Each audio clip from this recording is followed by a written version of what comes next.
Hello everyone.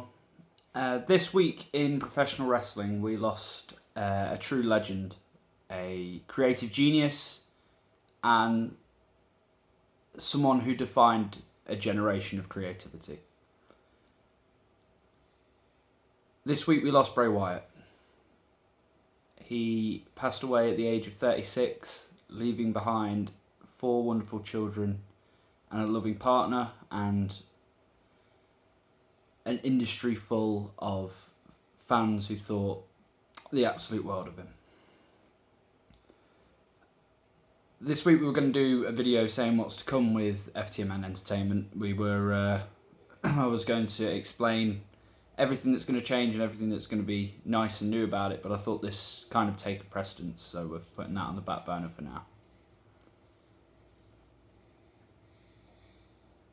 I thought I'd do this video as well to try and help anyone that's mourning his death, because it's a weird thing in professional wrestling. We always feel it's always a bit personal to us when we lose one of our own, despite the fact that in most cases we wouldn't have even known him personally, because we go through a whole story with these characters, with these people, and it feels like we are part of the ride.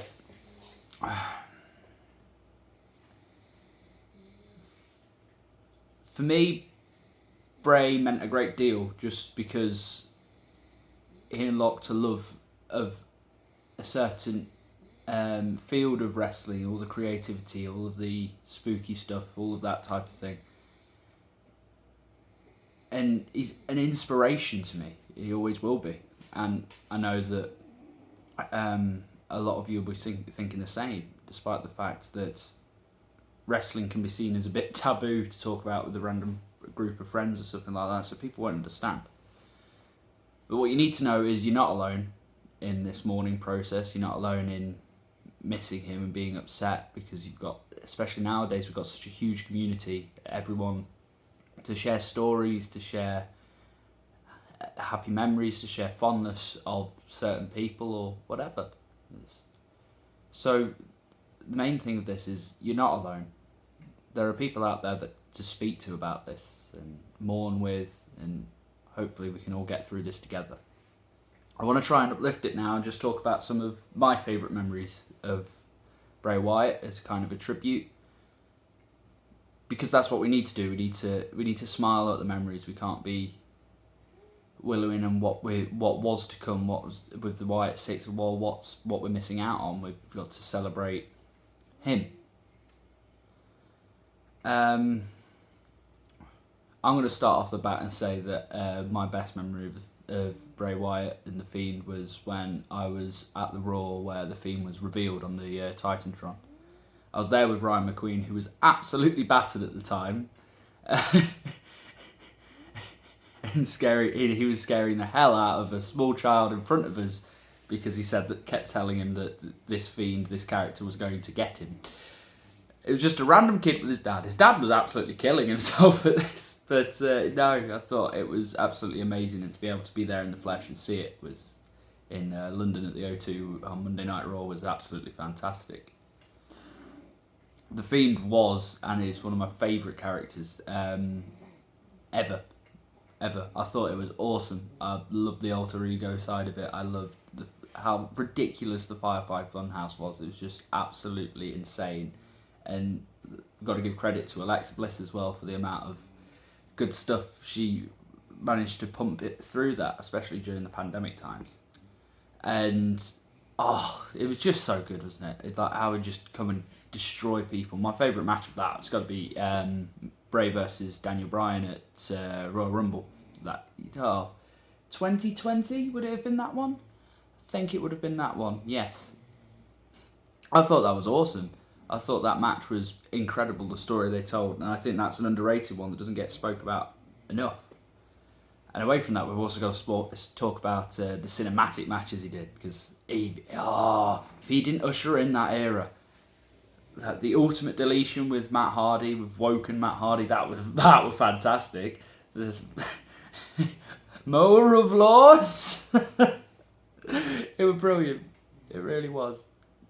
And it's wrestling memories like that I will take with me forever as well. I think away from that, when he swamped Bray, or the Eater of Worlds, when he won the WWE title, I can remember being very happy, and I'm still angry to this day that he did not beat Orton at WrestleMania, because I thought he deserved it. But no, I think when he won that title, it was just it was such a shock to us all, because we'd been ingrained to think that Bray doesn't win. And then it did happen, and it was just amazing. That whole storyline with Randy Orton as well was fantastic. Oh, it was good. Oh, it was good. Did Bray know how to tell a story? That's why we're so... It's people like Bray that makes us love this, because they can tell a story, they can hook us in, they can make us love everything we're obsessed with and what we do. And I think that's fantastic. And of course, it's big inspiration of why I got in the ring as well, was Bray, because when I was first starting out and training, he was the dog's hoo-has. You know, he was fantastic. I thought, oh, wow, could I do something like that? And I tried it once at training when I was first starting out. Oh, I could never pull anything like that off. Anything that he did, it was just everything he touched somehow turned to gold. And I think that's generational. We won't see another Bray Wyatt. But that's okay, because we got the Bray Wyatt, and we should be thankful for that. I'd be begrudged if I didn't mention the Firefly Funhouse as well, because ridiculous bollocks alert, that was fantastic. It was absolutely fantastic. John Cena played his part in that brilliantly, and that's what Bray could do. He could just pull obscurity into, this should happen. This is fantastic. And how can you possibly do that?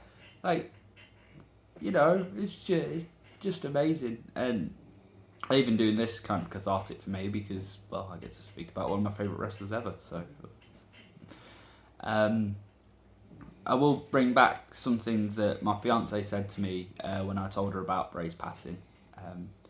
She just said how sad it was, and all of that. Well, no age is it, 36, but how sad and how amazing he was, because, well, he was the only reason she watched it with me, which is like to be able to hook the most unwrestling of unwrestling fans is remarkable. And if anyone has any lovely memories of Bray, if they ever met him, or if they've got any matches they want to point out, so we could all check them out on the network, that'd be absolutely fantastic. And if you feeling upset about this or anything, contact the page and we'll speak to you. We'll talk about Bray Wyatt. We'll talk about whatever you want to talk about. So I'm going to wrap this up, and I'm going to say thank you, Windham Rotunda, for creating one of the best characters we will ever see. Thank you for being an amazing man that you've seen throughout all of the stories that have come out from his peers and stuff like that. And I want to offer our condolences to his family, his friends, and everyone that knew him, because he seemed truly remarkable. Never stop following the buzzards. Thank you.